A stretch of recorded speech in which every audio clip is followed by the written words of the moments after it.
Remember a couple years ago when Ninja Turtles came out, and at the end of it, you're like, I hope I get a sequel?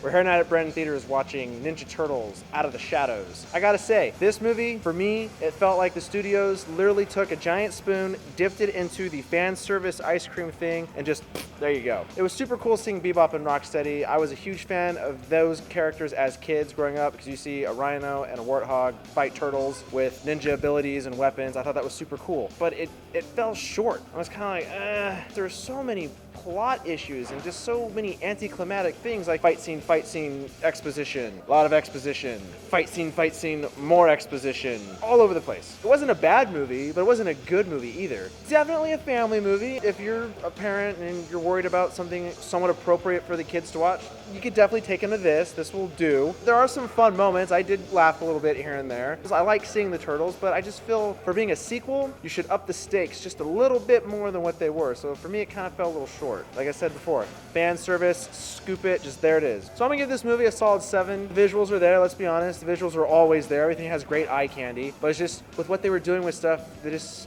like commit to it. Do it or don't. This is what the other Turtles had to say. Let's check that out right now. This movie was horrible. So I'm gonna save you a trip down to the movie theater. I'm gonna give you an idea of what this movie was like. So pretty much every scene was blah, blah, blah, random tech talk that means nothing, blah, blah, blah, information that I shouldn't know but somehow know everything about, blah, blah, blah, plot device. It's amazing how they make these leaps of logic and speak utter garbage and somehow get to some conclusion. Now I get it, it's supposed to be cartoonish. I watch cartoons. I enjoy cartoons. They can actually have some intellect to them. It's okay not to be just completely ridiculous. And this was completely ridiculous. Well, as a longtime fan of the Ninja Turtles from way back in the day, this movie was definitely, I feel like, aimed at me in the sense that it had a lot of classic characters from that era. It was fun to watch, fun to enjoy, but not all of those things were actually good. I actually liked overall the story of it. I felt like it put everything together pretty well, and there was character development, actually, arc, subplots that found resolution. There was an overall theme out of the shadows, subtle, but there were weird logic gaps. Also parts where they tried to add logic where there shouldn't be any logic. I never really watched the cartoons. I didn't see the first movie either, so I didn't know too much. I knew some of the names of the Turtles. I picked up what I know from cultural references, friends, family who have seen the shows and the movies. My expectations were not that high. I was open-minded. I gotta say, the script was terrible. The plot was cartoonish. I gotta say, this was, like Eddie was saying before me, a long, drawn-out, live action, though, cartoon. Now, when it comes to the actual acting, it's a mixed bag. I didn't mind the voices of the Turtles. I thought they did a good job. It worked for what they were doing, especially Michelangelo. He still has his little banter stuff going on like the first movie. Krang was a little weird, but it didn't really bother me that much. It was just a little off. The voice of Krang, Brad Garrett, an odd pick for sure. Tyler Perry as Baxter Stockman was easily the worst part of this film, by far. More so than the story, I would say. Megan Fox. I don't know why she was in the first movie. I definitely don't know why she was in the second movie. I guess they kind of had to bring her back. She has literally no depth to her character at all. She is just supposed to be eye candy. I mean, I understand there are actresses that are eye candy and are also excellent actresses. Why they didn't choose one of those, I have no idea. I remember April O'Neil as being a reporter, someone that's brave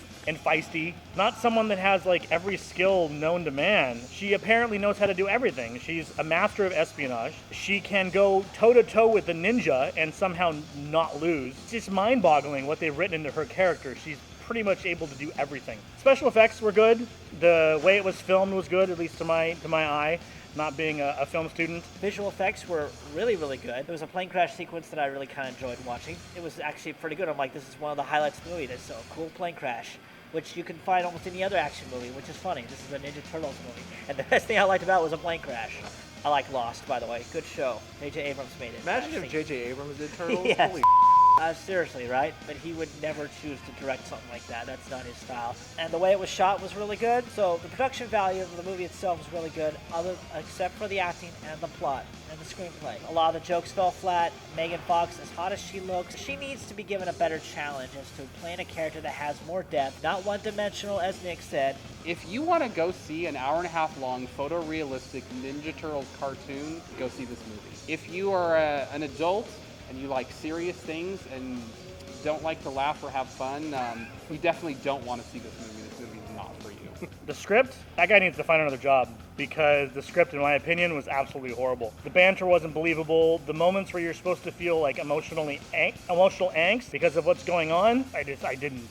I'm the guy that gets like head first into all movie emotionally. I just could not get immersed in this movie at all, which is sad because it's a Turtles movie and I wanted to have fun. I watched Turtles growing up. I had all the action figures. I really enjoyed them, but this one was really bad. So on a scale of 1 to 10, what do you give this and why? I'm going to give it an 8 because overall I had a really good time. Really enjoyed watching it. Visually, it was fun to look at. There was a lot of funny stuff in it. The characters were all very strong, but again, some of the storyline, the way it was written, and the really unnecessary cursing in the film. It was an hour and a half long cartoon, and they're like, let's just throw some nasty words in there just to like give it some street cred. It's like really not necessary. Sorry, gotta subtract a point just for that. I'm gonna give it a 6.5 because it had good visuals, very well shot, good production value, but terrible plot, terrible screenplay writing, and yeah. I give this a 5. The reason I give it a 5 is because, like I said, the special effects and the way it was filmed weren't bad. Some of the special effects scenes were kind of neat looking, but the script was horrible. The acting in a lot of the main important parts was horrible. There was more depth in Transformers than there was in this movie, and that's really bad. If you haven't subscribed to this channel, please do so. Like this video, favorite it, share it. Question for you this week. Out of all the Ninja Turtle stuff out there, what is your favorite Ninja Turtle moment? Shoot that down there below. And remember, you heard it here at the source. I'm so hot, I can't act for but look at my body. He's a transvestite in a parallel universe. I'm Megan Fox. That's gross, dude. You scarred my night, dude. Seriously. If Travis did it, he'd probably have a lot of hits. Yeah, right. He's like, look at that fool. That's all he does is work out. He's a fitness nut. But props to him for taking good care of himself, I guess. You're either very smart or very well built. It's a boy. This movie was horrible. So...